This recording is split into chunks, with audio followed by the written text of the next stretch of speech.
వెజిటేబుల్తో సేమియా ఉప్మా చేస్తున్నాను. సేమియా కొంచెం వేయించుకోవాలి ఫస్ట్. రోస్టెడ్ సేమియా కానీ అయినా ఒక్కసారి వేయించుకుంటే కొంచెం బాగుంటుందని చెప్పి.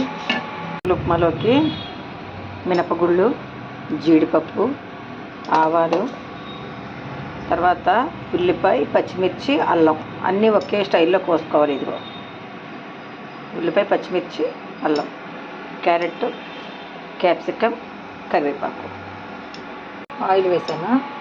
ఇప్పుడు జీడిపప్పు, మినపగుళ్ళు, శనగపప్పు కూడా వేయాలి కానీ ఇంట్లో లేదని వేయలేదు. ఆవాలు, మినపగుళ్ళు, జీడిపప్పు వేగిపోయిన కదా ఇప్పుడు ఉల్లిపాయ, పచ్చిమిరపకాయ, అల్లం, కరివేపాకు వేగింది కదా. ఇప్పుడు క్యారెట్, క్యాప్సికమ్ కూడా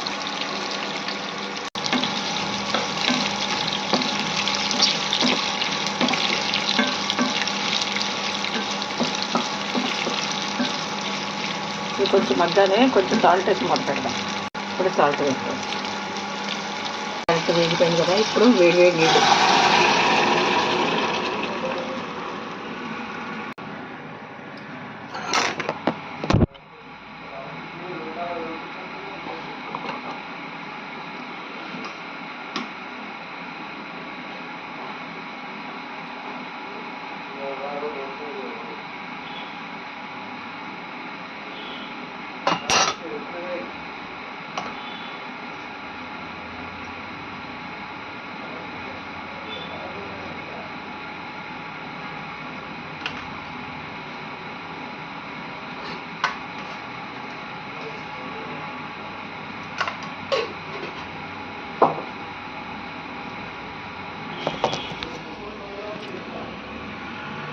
నీళ్ళు మరిగిన తర్వాత ఇప్పుడు సేమియా.